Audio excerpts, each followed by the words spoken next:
It's the Fantasy Finish Line podcast. Tonight is Wednesday, October 12th, 2022.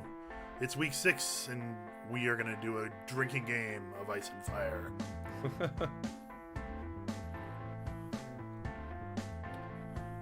Cheers. Cheers to you. Sure, I don't have the fire over here. It is an awfully red-looking beverage. Oh, trust me, the fire is right here. Yep, 99 proof.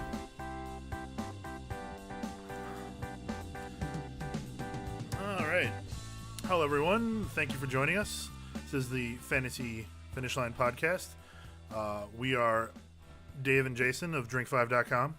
And, we're here again every week as we are to talk about fantasy football.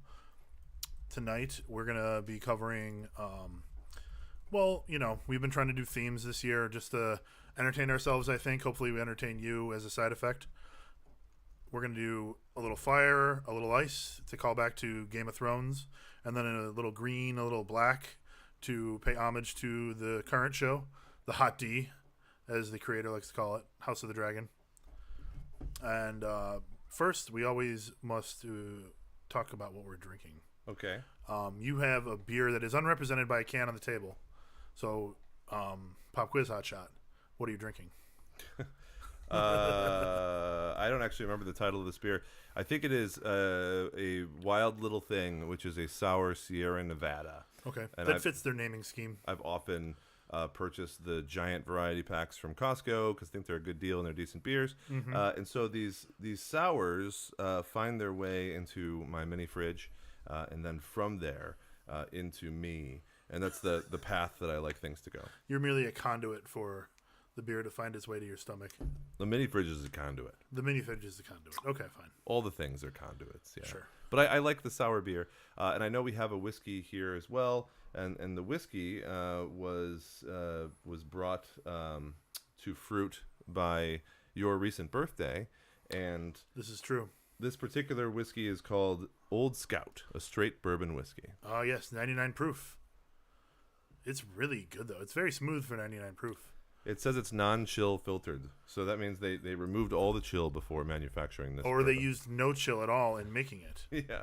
A little vague. Either way. A little vague. So, yeah, we are here live on YouTube on Wednesday evening. If you are listening to us now, please join us in the chat room. Ask us questions if you have them. Make sure that you like and subscribe to us. And you can always check us out on Twitter. Go to our website where you can see Dave's rankings. It will be probably the best singular rankings you're going to find that you don't have to pay for, because a lot of those guys who are very high start charging for their rankings. But Dave is a kind and sober man, and he doesn't charge for his rankings. Well, I don't know if that's true. I mean, there are some other folks that are also doing pretty well this year and in previous years where they have websites that are not supported only by subscribers, but for the most part, you're right. Around where we are in the rankings, for example, this week I was number 18 overall, and I think I'm keeping it up this year. That's fantastic. Probably top 15 still on the season.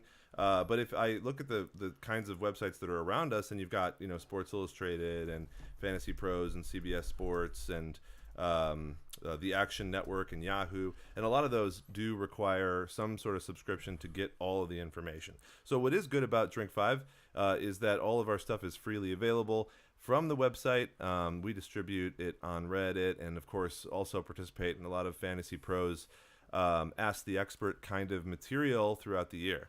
So check out those rankings, and I would never say that you should follow anything blindly, right? The only real use for good, solid ranking system is for you to have a guideline to throw your ideas off of. So you got a wild idea about starting this guy over this one. Well, maybe you shouldn't if there's 40 difference in the rankings that I have in wide receivers between your pick and mine. But if those guys are a little closer together, I would always say go with your gut, because if you end up not getting the result that you were looking for and you went against your gut to go with Sports Illustrated or Yahoo or even my rankings philosophy for that particular week, then you're going to have a hard time forgiving yourself later for that. I agree. So you were, as you said, number 18 for week 5, And on the season as a whole, you are number 17 overall out of 200. So that is better than top 10%. Well, it's still more work to be done. More work in anyone's book, Dave. More work to be done. Well done. Yeah, you got some room for improvement, sure. But doing as good as as I've ever done. Do they rank just by position? Yeah, you can sort by position. Oh, I see. Yeah. You were number 6 at wide receiver. I'm doing well with wide receiver. So definitely listen to Dave's wide receiver picks, his kicker picks, his running back picks, his DST picks. He's like, but not the tight ends. Not the quarterback and tight ends are 87 and 86. Not bad. Not bad. Still top half. Not quite passing. I don't mean to give you shit. You're doing very good this year on rankings. Well, nobody can be tops on everything. Even in years past, when guys like John Paulson or Sean Corner have been the top rankers for Fantasy Pros, and check out their websites and their stuff. They're very good. Those gentlemen have also had some weak points, right? If you're ranking everything, top 5. Then you start to think, maybe this guy isn't on the up and up a little bit. Perhaps the guy who's number 1 is cheating a bit because he doesn't rank kickers in defense, so he can't get dragged down by those. You're assuming that's something that brings you down.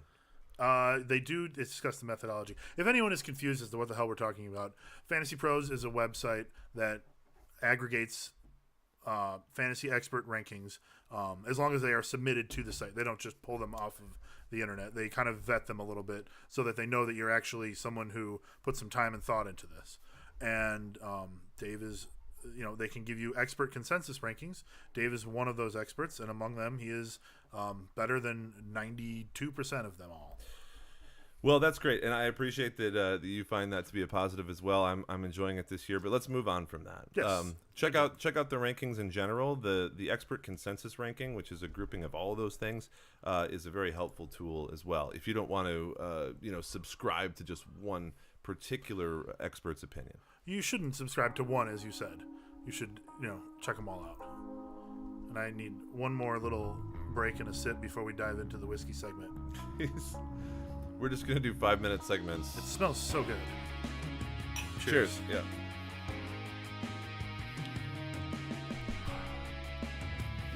So, my thought for this week, you've come up with all these great themes, and I can't help but, consume all things Game of Thrones, House of the Dragon. So we're going to do a little fire, and for every Game of Thrones reference we can drop in the next 2 players who we are going to talk about who are on fire, you got to drink a little whiskey because it burns. It's got a little fire in it. After that, we're going to talk about players that are ice cold and step into the freezer, cold India Pale Ale from Microphone. We did have this a few weeks ago on the podcast. That's the last of the 4-pack, and we will enjoy that. And then we'll have a few other things to drink later. Yeah, what's cooler than being cool? Ice cold. I should have let it come from the peanut gallery. So, starting out, Josh Jacobs is on fire.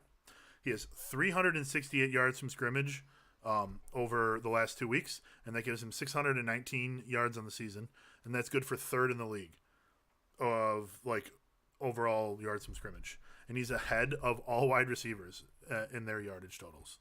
So I thought that was a fun little look. For some reason, running backs are dominating right now.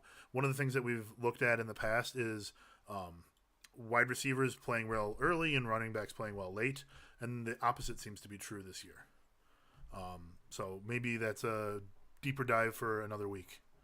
I just thought of that. Anyways, so it took Jacobs until week 13 last year to reach 619 yards. Mm-hmm. He actually had 618 yards through week 12. Very close. So I was able to throw one more week in there. I love that. So this season, the Raiders are not particularly dominant on offense. They're 8th overall in points and 10th or worse than that in most of the offensive categories. So it's not as if they have some overall dominant offense, and Josh Jacobs is just benefiting from this. What's happening right now, I think, is that Josh Jacobs, who is actually a good running back, is playing out of his mind because he's got a contract coming up, and he's being given the ball a lot, and he's going to, he's performed really, really well, better than he probably has in any 2-game stretch. I didn't look that up of his career. Mm-hmm. So I think we credit these performances directly to Jacobs, not necessarily as something that his team is doing. So he's averaging a career high 5.4 yards per attempt. He's caught 17 of his 18 targets. He's playing really well. This man is on fire. I will drink to him, even though I just couldn't work. I couldn't get a Game of Thrones reference in there just quite yet. Well, they can be as subtle as you want. I'm sure someone somewhere in Game of Thrones is saying huzzah. So, to GOT and Josh Jacobs. That is a different show that I watch, but I'll go with the huzzah. It's a fantasy world, man. Someone says huzzah somewhere in it. Doesn't matter. I was thinking of The Great. They say it an awful lot. Okay, another guy who is also on fire, Mike Williams, who is officially trending up after a down game in Week 3 against the Jaguars. Now, before that, he had also had another good performance, but if we look at trends, it has to be over a 3-week period or more, and that is just what I maintain as absolute fact. I don't have a lot of absolute facts that are required, but that is one of them.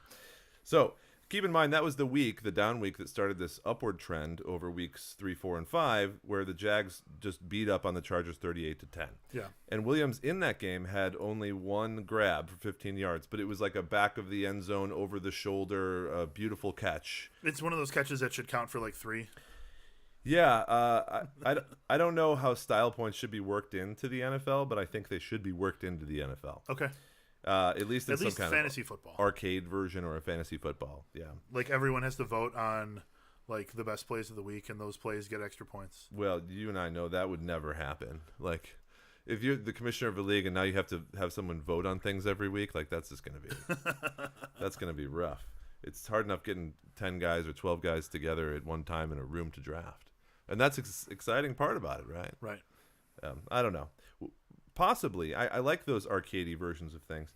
In the past 2 games, Keenan Allen has been sidelined with hamstring issues, and Williams has racked up 17 catches on 24 targets for 254 yards.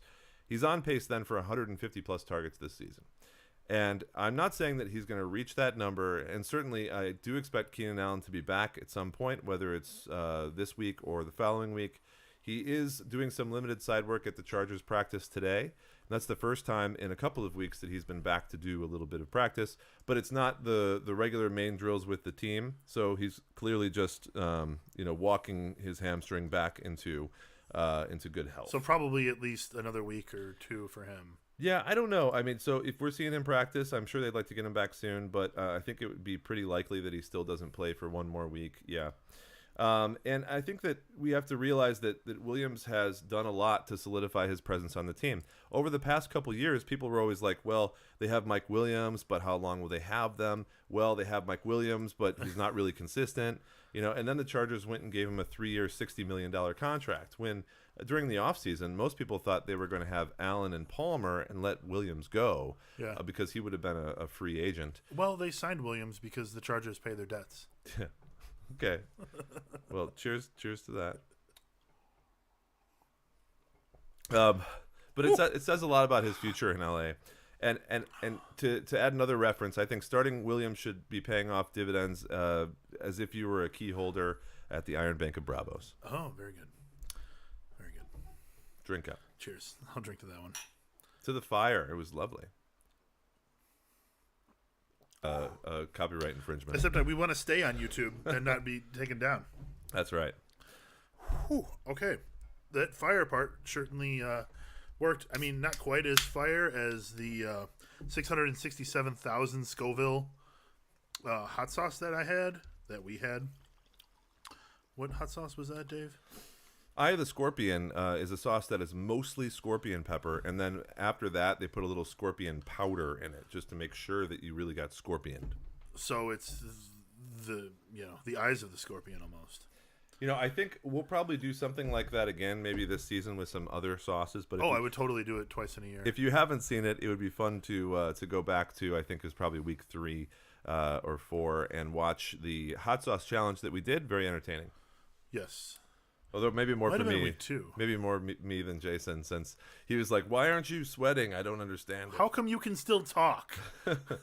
But I don't know. Maybe the next time we do it, I'll give myself an upgraded difficulty level. I don't know. I don't want to be the one who doesn't have to have as much spice. Then I'll give us both an upgraded difficulty level. I'm fine with the difficulty level we had.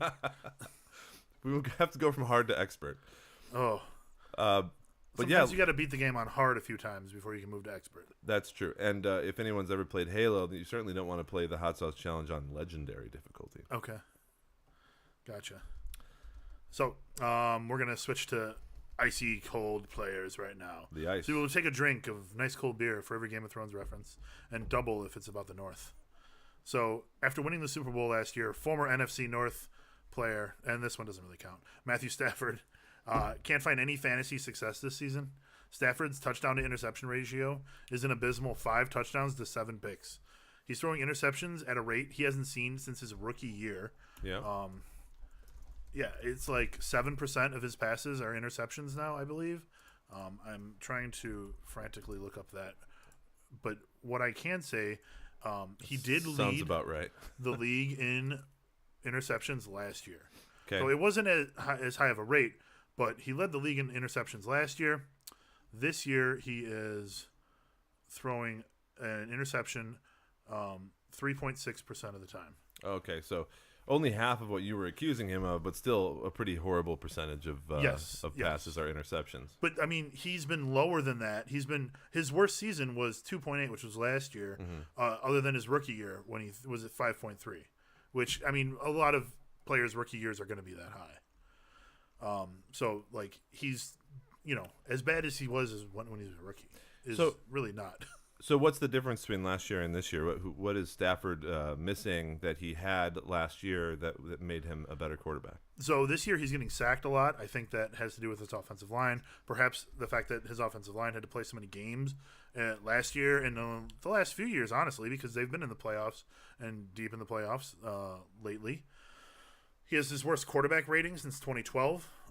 The Rams, though, are the most imbalanced offense in the league. Last week's episode was about the run-pass offense balance, and honestly, like that isn't that's like 5% more evergreen than most podcasts we do on a weekly basis, because we were talking about how certain teams break down when you look at their run-pass ratio. And honestly, like the facts of the case are accurate, even if the statistics are no longer they have changed. But now the Rams are the most imbalanced offense in the league. They're passing on 66.7% of their plays. So 2/3 of the time they're throwing a pass. It is way too predictable. That's got to be one of the reasons why he's getting sacked the most in the league. So this is not a recipe for success.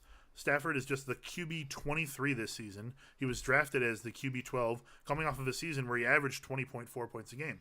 So he was already like taking a bit of a hit from what he had performed at last year when it came to draft stock. And he's way underperformed that. He only has one game over 12 points this season.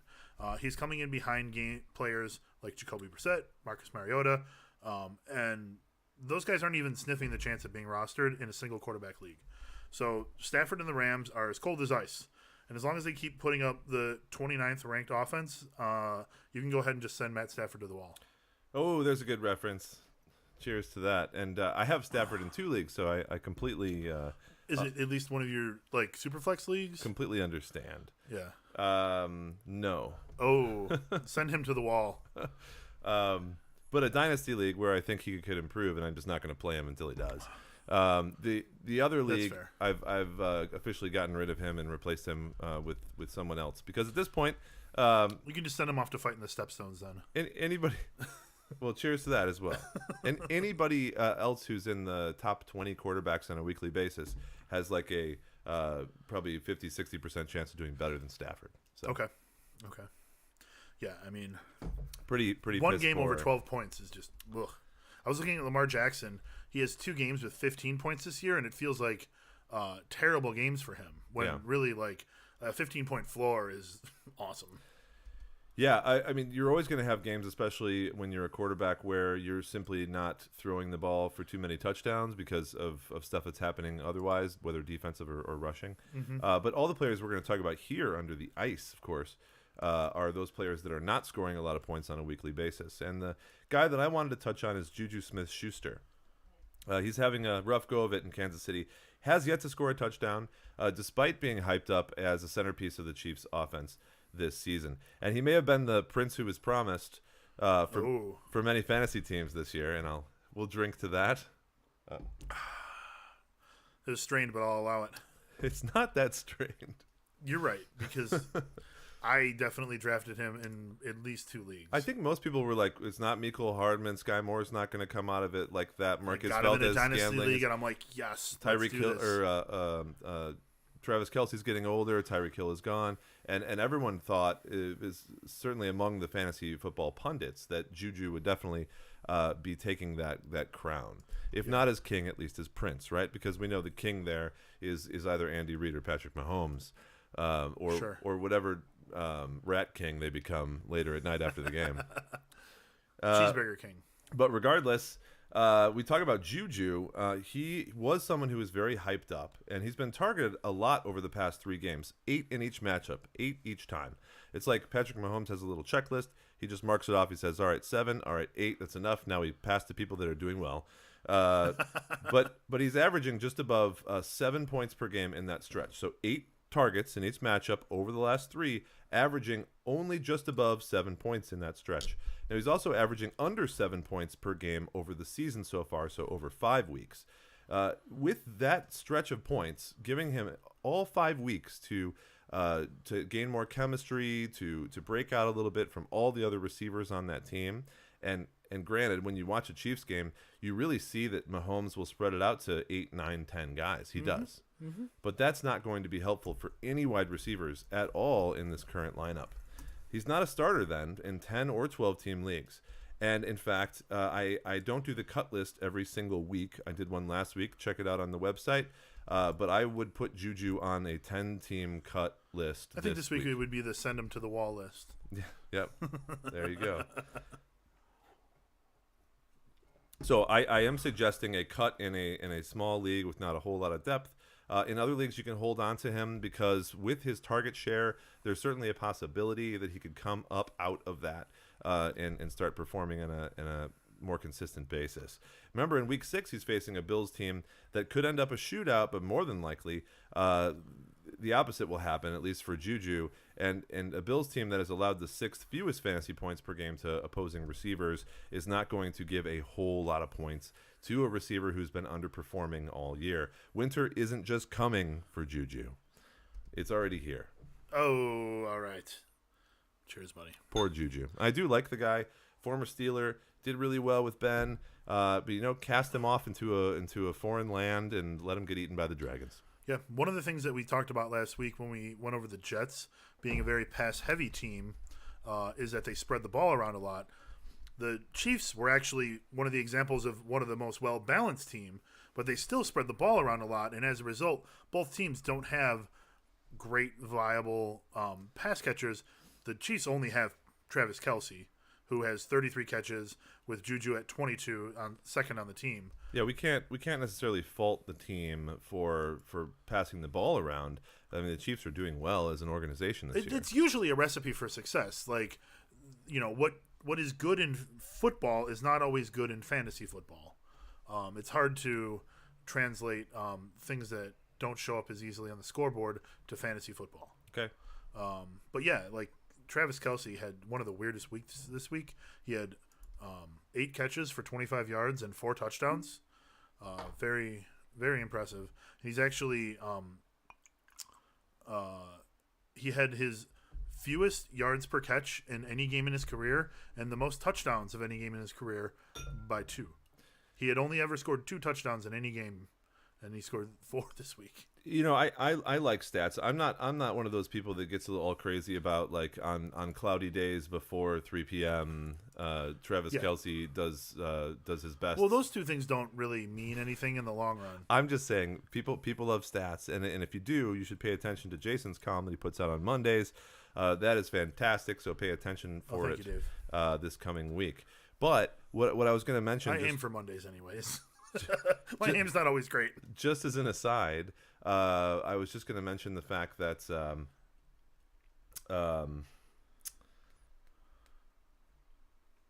well, you know what? Well, one of the things I was going to mention about it escapes me. Kelce before we move on is that I'll think of it. He's playing very well this year. He has the highest catch rate of his career. He's catching 78.6% of his passes thrown to him, and he is being targeted the most on his team. So, like, both of those things are combining to lead to the fact that even though Mark Andrews is having a great year, Travis Kelce is 20 points ahead of him. That's Mandrews, though. I mean, Mandrews. It's a great nickname. I did remember what I was going to talk about, which is just that if you are active on Twitter or sports websites at all, or even sports television, you've already heard this. But the other stat that's very interesting that surrounds Travis Kelce's great performance, 4 touchdowns on Monday Night Football, ruining lots of people's chances in a lot of fantasy leagues, was that there is another tight end that week that outperformed him without catching it at all. Yes, that's true. 0 catches. Yes. More points. 9 carries for over 100 yards and 3 touchdowns. And I believe a passing touchdown for one Taysom Hill. Yeah, and one that when Jason as commissioner has probably just given up on like any kind of reasonable or logical. They're gonna keep saying that he's a tight end, even though he never plays tight end. I don't understand. He should be a running back, I think, or a quarterback. Well, the thing about we're talking about Taysom Hill, of course, and sure he scored a ton of points and didn't even catch a pass, but he is also one of those characters that. Sure, he did well this week. Next week, he might catch one pass for 15 yards. Yeah, Taysom Hill is like... So, that's gambling right there. We would have called him Fantasy Fool's Gold at many times. We would have called him... we'd give him all kinds of names, let's be honest. Well, I had him in Dynasty. I dropped him preseason, and it's like, whatever. Even if I would have played him, there's no way to know if he's going to score 35 points or 2. So, who knows? A fun bet each week is to play him to score a touchdown. Because it's usually you're getting good odds and stuff, but or maybe the first touchdown, but starting him in fantasy is just such a crapshoot that I don't know what to do. Okay, so now we're going to modernize this drinking game a little bit, move up to the new show, House of the Dragon. It's still drinking, where we have the greens and the blacks. It's still drinking. Okay, drinking is drinking no matter what time era you're in, no matter how many time jumps you have. There's too many time jumps. Drinking is drinking. So that's a discussion for another show as well. Those are also references. They must be, right? It counts. Let's drink. So anyways, I wish we could have a time jump for when Juju was bad to when Juju was good. Just have that occur on my fantasy team. Yeah. But yeah, go ahead. So green means rookie players. Yeah, we're going to go with rookie players. The new show is the greens versus the blacks. They haven't done the greatest job explaining that. They've shown it in the wardrobe, but yes, there's one side they call themselves the greens traditionally, and the other side they call themselves the blacks. Right. Anyways, my green player, our rookies are green. Double green bonus for me because Breece Hall is green. He's a rookie, and he plays for Gang Green. What do you get for double green bonus points, Jay? I don't know. Take a drink. All right. So, Breece Hall had his breakout game this week. He made his dramatic entrance in green, if you will. So I'll take that as a reference. And we're going to drink any beer we like for this third category. Wonderful. While I not frantically, but wonder if the internet will ever return to my computer. Probably not. Oh, your Wi-Fi's not working? No. Oh. Well, we're all connected here, so... I know, the stream is fine, I'm sure. Just hit your computer a little... It's rare that I'm on the internet, but not on the internet. It's just a weird thing going on right now with just me. I just wanted to share that with everyone who is paying attention. I have the notes. I'm fine. I can't look up stats at the moment. I think Jason's trying to see how long a laptop can last.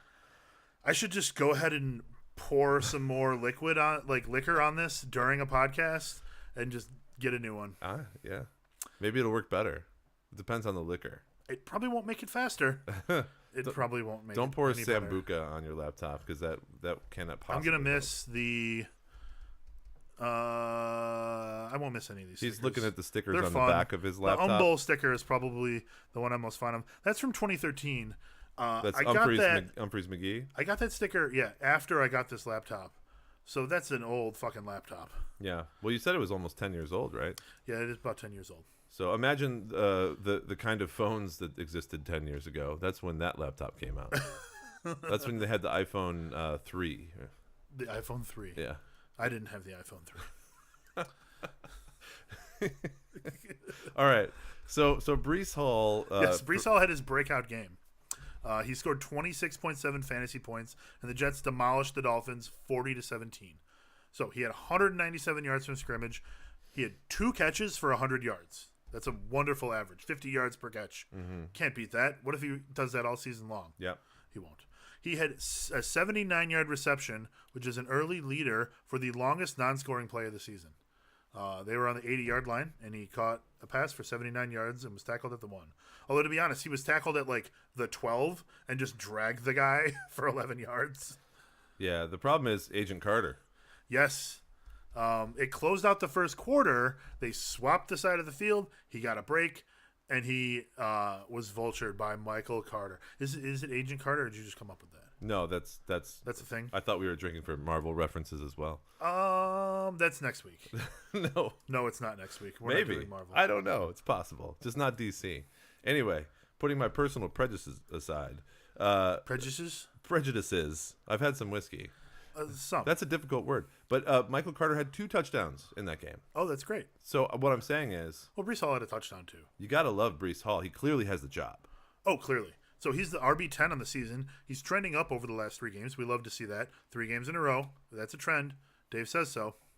So another player on gangrene, another rookie even, Tyler Conklin came up totally empty. We're not talking about bad performances. But he's really tall, though. I think that's a bump in the road and not something that is going to be what's to come for him. So I'm not too worried about that performance. That guy is fucking enormous, and he's going to be good. The three-eyed Raven tells us that he'll surely do well in games moving forward. Yeah. We're good. So, who you got, Dave? You have to drink. Isn't that a The reference? three-eyed Raven. I'm just so used to them appearing in life that, like, I don't clock them all the time. Where do you live that there's a bunch of three-eyed ravens over by you? I live in Winterfell. No. No, we're jumping the shark here. Oh, okay. Okay. All right. So, rostered by a nice 69% of Flea Flicker leagues, wide Nice. receiver George Rob Pickens. Gronkowski agrees. That's nice.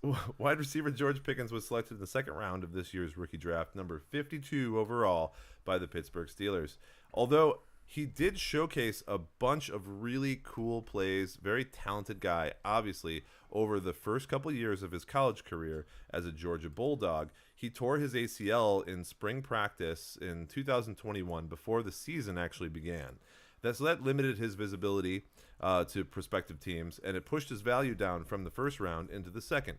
So previous to that, when people were saying, what if Pickens comes out this year, he was always in the first round of mock drafts, etc. Sure. So it was kind of fun, of course, as people know that have been following the NFL for a while, the Steelers, and I'm a fan, but is being a biased fan. I'm really unbiased. At least I would consider myself unbiased as it comes to fantasy football. I think people consider themselves unbiased. No, but I think you would agree with me.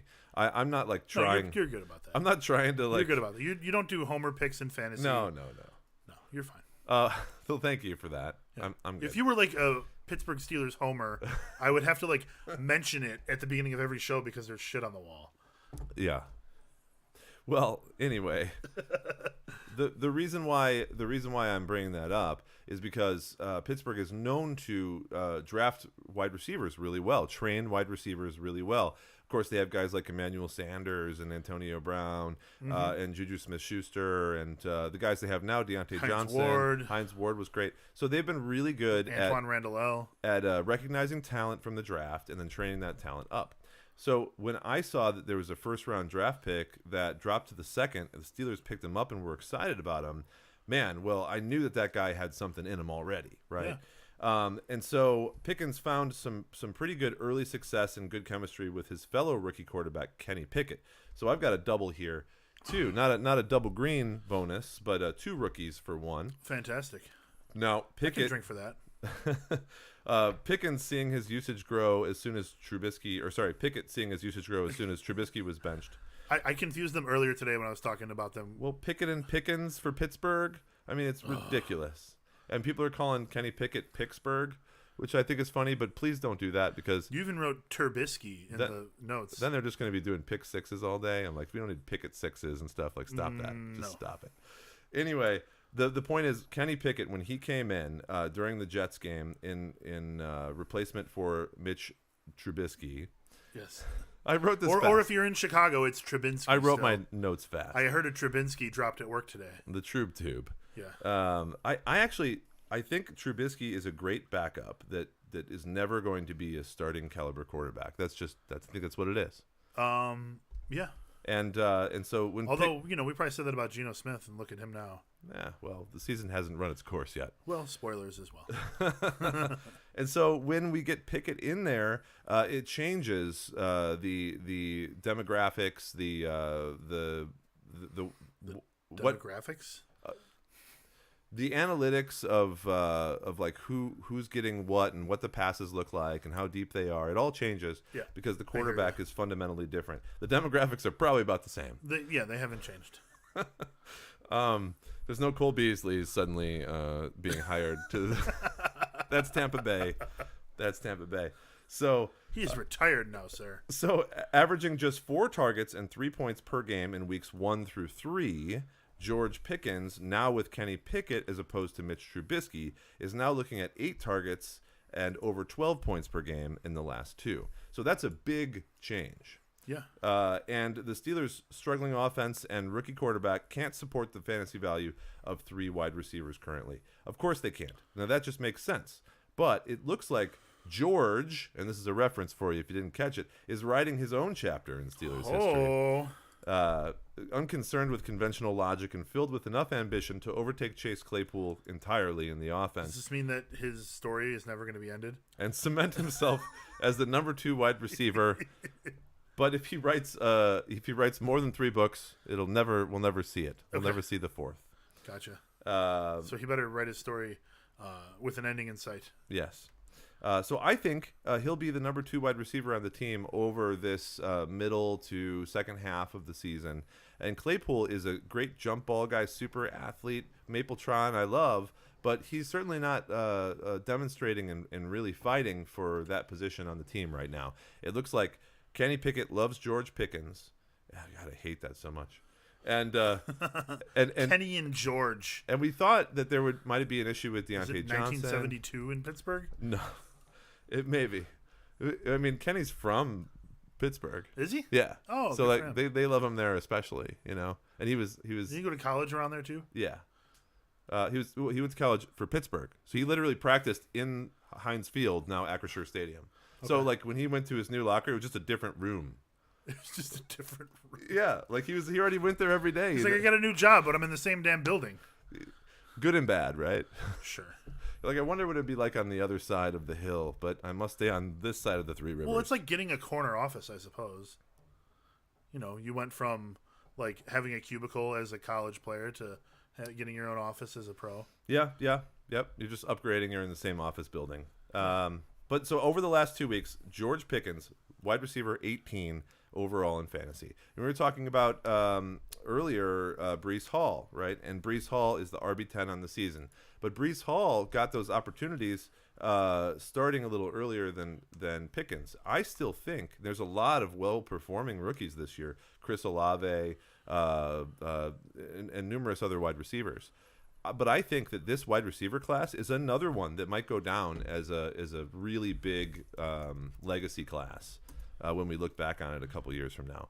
In fact, Treylon Burks has had good games. Drake London has had good games. Unfortunately, Burks got injured. London looks good. Olave looks good. Burks looks good. If London didn't have Mariota as his quarterback, he would be even better. Yeah, so we've got a lot of wide receivers that I think are going to be very talented and show themselves, write their names in the cement. And we're still waiting for like a Jameson Williams breakout and on Detroit, Jahan Dotson. Yep. And who's the guy who started the season really hot in Washington? Can't think of his name. I don't recall. Okay. The Commanders. Oh, that's what's funny is as these teams have been moving cities and stuff like that, you got your internet go for back? like a year. Yeah, I did. I had to like disable and re-enable the thing. It's Jahan Dotson who's. I mentioned him already. Yeah. Who's the guy in Green Bay then?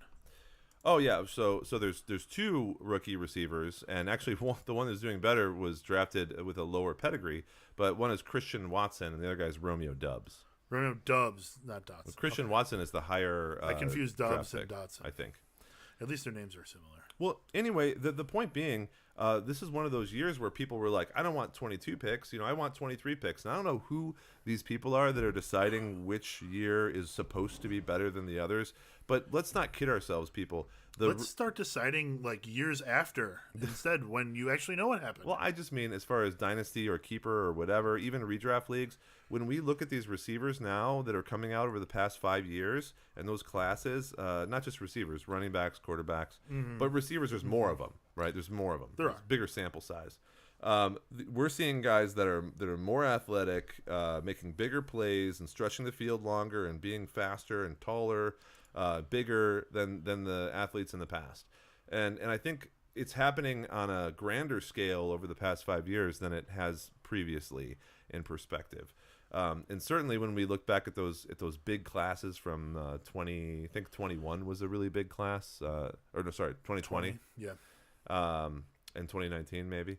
But point is, these guys are really good.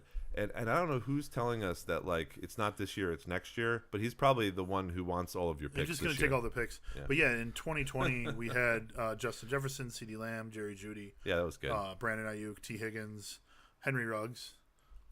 So they're not all winners. Not so good. They're not all winners. I mean, he was a fast receiver. Yeah. That's, yeah. Okay, so now we're going to move on to Team Black. And that's the last group we're going to talk about. I lost my window. There it is. So we're going to drink the stout this time. So finish your beer so you can get some of this. What I have here. That's going to be trouble. It's going to be hard for me to drink The Brewing Project. Drink this beer, Jay. Is the Brewing Project the thing that we... Oh, no, that's in Wisconsin. Never mind. The Brewing Project, the Crumble Dinger Stout. Crumble Dinger. 6 out of 10. Imperial Stout with cocoa nibs, peanut flour, pretzels, salted caramel, chocolate, and marshmallow flavoring. Oh, wow. I think that the Peanut Gallery might be interested in a little bit of this. If anybody over there watching, and we have some people here watching live in our little house studio, grab a glass and we'll give you some. Oh, I hear feet going up the stairs. It sounds like a really good beer, though. Yeah. Fill her up. So yeah, as Jason said, this is the last part of the 4-part series that we started, the Game of Ice and Fire. I think we've done a great job. Plus, I would always recommend going forward that there be a drinking game as part of our podcast and YouTube Live. I think it just it just works. It puts a smile on a fella, you know. Yeah, puts a little pepper on it. Okay. We got a thumbs up from over there on the beer. Yeah. We're fitting or maybe forcing our Game of Thrones House of the Dragon theme. So we're going to have a veteran represent our black side, Geno Smith. So you're going to pick a veteran, I'm going to pick a veteran. So Smith is playing the best football of his career, and it only took him 8 seasons to get there. So Smith is like Daemon Targaryen. He's just leaning against the wall, smirking, biding his time, daring someone to start him again. Did you know Geno Smith is 41 years old? I thought he was 83. Did you know that Geno Smith's birthday is October 10th? So happy birthday to Geno, man. Just on Monday. Thank you. So Geno Smith, in his 8-year career, has never had consecutive games with 2 or more passing touchdowns until this year. Over the last 3 games, he has 2, 2, and 3 passing touchdowns, and he has 9 total for the season. His previous career high is 12 games, and that took him a full 16-game season to get to. So he's going to totally, barring injury, blow away all of his career high stats this season. So he's leading the league in completion percentage, and perhaps even more unexpectedly, he's leading the league in quarterback rating. He is the QB7 on the season, and he is only rostered before waivers went through in 51% of flea flicker leagues. I'm actually interested in knowing what percentage of leagues he's in now. He must be one of the more... well, certainly recently picked up, and flea flicker does... it's now 66%. He's the 4th most added player. It does trend towards keeper in dynasty leagues. Yes, which is why it wasn't lower than 51. Yeah. If it was all single quarterback leagues, he would have been in the 30s probably. So, what's going on? He's doing better than Brady. He's doing better than Herbert. He's doing better than Rodgers, Stafford, and Wentz. Only barely better than Wentz on the last one. So really, that's just a statistical oddity. With Carson Wentz actually playing well. So regardless, Geno Smith is playing very well. The Seahawks would probably have a more impressive record if they weren't giving up the second most points in the league.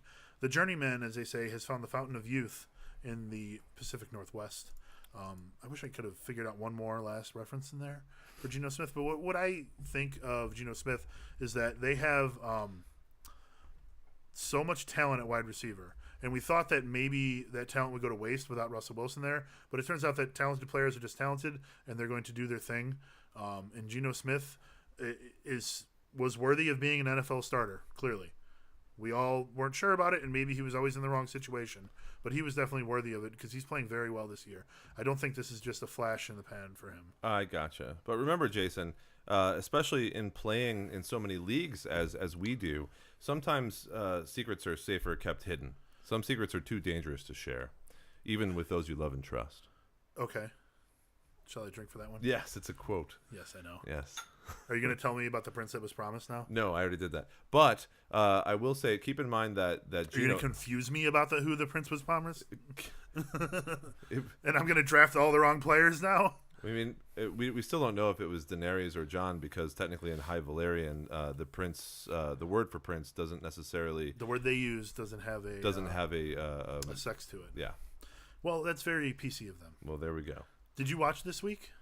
Yes, but I don't want to discuss it. No, I don't want to discuss. I just don't want to spoil anything on accident. How could you do that? I don't know. I suppose it would be purposeful, wouldn't it? Is that what you mean? I like all of the Game of Thrones series and the prequel. I'm not sure I'm going to like the show Snow. It seems like it's sort of rubbing me the wrong way a little bit, but I'm not excited about it. Yeah, we'll see. That said, I was one of the first people that raised their hand and said, no, there won't ever be another book by George R.R. Martin, because... Which is why you were perfectly happy to place that bet all those years ago.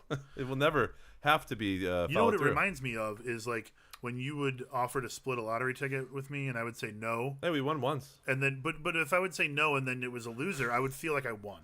We won like $1,000. I got some lottery tickets. I forgot to bring them tonight. I was going to scratch them off here. Oh, that's fun. Yeah. Were you going to offer me to split them? Maybe. He just wants to scratch them off and win them. I want to make sure that you can help me read them. Maybe I'll bring them next week and we can do them on the show. We can do a gambling themed show where we scratch off tickets. That sounds stupid. Okay.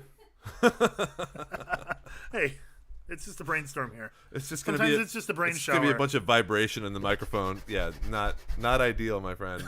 Not ideal. We don't have the right surface for that. Remember that Geno Smith is also the guy in a game in November of 2019 that went out to do a coin flip, and instead of calling heads or tails, called hails.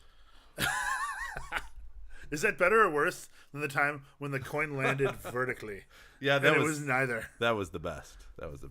If you watch enough football, you see a bunch of ridiculous coin flips, like the referee calling it heads when it's tails and things like that. So we don't want to end the show, but we're going to anyway. I have one more guy to go over. I would like to end the show. I'm pretty tired. Oh, okay. All right. We got to get Jason to bed. Yes, please. Yeah. So for Black Drink the Stout, the last guy I want to touch on is Russell Wilson, who we also talked about 2 weeks ago during our Player Trend show, and I'll get to that. He's a huge topic of conversation right now, though, in the fantasy football world. One of the cool things about the Sports Edge site, which was previously called RotoWorld, is now owned specifically by NBC. But I don't know if you noticed this, they changed some of their names back to RotoWorld. So that's a better name. They bought the name, you might as well use it. Yeah, maybe. But they have a cool thing where you go to sportsedge.com or however you access that site. I don't even know. I just look up Sports Edge and I literally have my old RotoWorld links and the bookmarks still say RotoWorld. I'm sure they 301 redirect. I'm just like, do you guys know RotoWorld? I mean NBC Sports Edge? Mm-hmm. Literally just send someone the link today.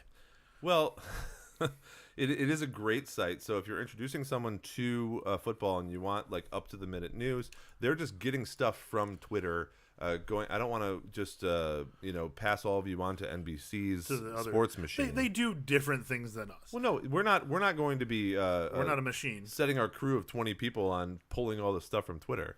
But what I'm saying is that can get you on the right path to knowing what's happening earlier. And Yes. that's great. Yes, I've always found that to be a great resource as far as up to the hour news, maybe Yeah. not up to the minute, which you would have to get from Twitter directly. Yeah, I mean, I would encourage everyone to get beat reporters and national reporters and players all on their own Twitter so that they can get those notifications as they actually come in. But this is the next best thing. And the reason I mention it is because if you go to that Sports Edge or Roto World website, they often have, depending on the page you're on and what sport you're on, which, by the way, they have a All bunch. the sports? Yeah, all the sports. All the sports. They have a trending section, which is what players are being most clicked on right now. And a lot of times that will lead you to some interesting information or news, or just knowing what people in the fantasy world are interested in right now. So if you were to go there right now, for example, assuming your internet is working on your laptop, Yes. while I'm reading this, just take a look and see if you can find the trending section, which is probably in the NFL or NFL player news section. Would you like to know who's trending? Not yet. After I'm done, Okay. I'm just we could have a little discussion about what those players are, and that probably will be directly mirroring like some of the Things that are going on. some of the things They that absolutely are. are currently going on. Absolutely. So finishing up with Russell, the contract he signed with the Broncos runs through 2028. It includes $165 million in guaranteed money. Now, we recently did a segment on player trends, like I just mentioned 2 weeks ago. That's through the first 3 weeks of the season, because of course you have to have 3 weeks for it to be a trend. That's right. I'm working on a catchphrase there. Haven't gotten it yet. Okay, we'll work on it. And I suggested during that segment the only thing that could save that offense would be to refocus the running game with your best running back, Javonte Williams. Getting Wilson back into a system that he excels in could jumpstart some success for those Broncos. He used to do that for Seattle. They were a run-first team. They were not putting plays in the shotgun every play. They were doing play action and kinds of option plays that would give him the ability to scramble or throw it down the field. That's where Russell Wilson excelled. And they're not doing that in Denver. Now, with Javonte Williams out for the rest of the year with a torn ACL, the night is dark and full of terrors for Russell. Cheers. Cheers to that. Well done. I'm glad you Out of nowhere. appreciated that. A little GOT reference for Russell and his future in 2022. And Nathaniel Hackett can't even show up to press conferences on time to make excuses about the offense. The Broncos can't even. What's his excuse for not showing up on time? No excuses. Oh, No excuses. okay. The Broncos can't even score a single touchdown against the Indianapolis Colts, a team that has allowed 10 so far this season. And they didn't win the game, even though the Colts were without their best player, Jonathan Taylor. Yeah. And I'm not sure this is the end for Russell Wilson. After all, he's not an incredibly old player. He still looks like he has some legs. But I don't see this story changing into a positive outlook until next year, Jason. So thoughts on Russell? And then if you could give us the list of trending players and we could just kind of riff on that for a moment before closing out and getting you to bed. I appreciate the urgency there. So Russell, I don't know. He did not play well last year. He is following that up this year with perhaps worse performance. I look forward to going over our player trends that we did previously in a future show, maybe in a week or two. Yeah. And we can follow up and see where they are now. I think we're going to find that trajectory has remained low. He is lower in completion percentage, touchdown percentage, higher in interception percentage, lower in average yard per attempt. He's just not that good. He already has been sacked 16 times this year in 5 games. That is almost half of what he had last year. So, yeah, what do I think about Russell Wilson? Not much anymore because I don't have him on any teams. Don't start him. Don't and there's roster no him. reason to, think about him if he's not playing well and he's not on my teams. Fair. So, you want to know about trending players. Well, they do tell a bit of a story. Number 1, James Conner. Number 3, Eno Benjamin. Yeah, sure. There we go. They're linked like that. You mentioned one of the best players on a team being out. Jonathan Taylor is number 2. But here's one I don't know yet. Why is Harrison Butker number 4? Mr. Butker? Yeah. Wasn't he just out? And was Matt Amendola in, I think is his name? Oh, is that right? Let me check. Well, I'm pulling up his player page on NBC Sports Edge. Yeah, you're closer to the information. He returned to practice on Wednesday. He's been out since suffering an ankle injury in week 1. Oh. So it appears that he may be coming back then. So Matt Amendola was released. Matthew Wright expected to fill in week 5, and then I'm assuming he did. And then they said Butker is going to come back. So basically, behind Butker is a string of nobody kickers, and the reason he's so highly searched is probably because a lot of people are good kicker on a great offense are looking to grab him. And I bet you because he's been out for a couple weeks, and because there's no reason for people to have the kickers still on their roster, especially for a Butker, that's really reserved to like a Justin Tucker. That Harrison Butker is probably available in like 40% of your leagues. 38% of leagues in Flea Flicker. I was close. You were very close. Number 5 trending player, Skylar Thompson, will be starting this week for the Dolphins. That's right. It's not a good look. It's not a good look for the Dolphins, no. Taysom Hill, tight end, quarterback, trending at number 6. Keenan Allen, trending at number 7. He's still day-to-day. His blurb is actually right next to the trending players. Very convenient. But you see why that's such a useful thing to look at. Absolutely. Devontae Adams. Why is Devontae Adams trending, Dave? Well, you know what's funny? Was he charged with anything lately? Have you paid attention to this story? Yeah, I did not watch the game on Monday, but I saw it today, a headline. So the story is that Devontae Adams just shoved someone out of the way to go back into the locker room. Yeah. Well, I saw a couple angles of the actual thing, and this camera guy, was like running without looking, and he was right in front of the locker room, and he like crashed into Devontae Adams. Oh, he ran right in front of him, and so Devontae Adams was probably upset, and he just kind of like he's like, get out of my way. Yeah. And he's probably about 14,000 times bigger than this cameraman. So I'm not giving him a pass. Likely. But I will say this: go look at the other camera angles. This guy seriously did. Is there a camera angle from the cameraman that got pushed over? No, it was not. But he was like running like without looking at anything while Devontae was also moving. So it was like a bad car accident. Okay. So this is much more reasonable. Sure. It was an involuntary That said, assault. When you look at the footage, it's clearly the bigger guy pushes the smaller guy down and then doesn't do anything to help him, just walks Just keeps past. going. So that's pretty rough. Sure. Rounding out our top 10, Chris Olave. Just great rookie. Yep. And then T. Higgins, who has been playing well, but zero points last week. Yeah.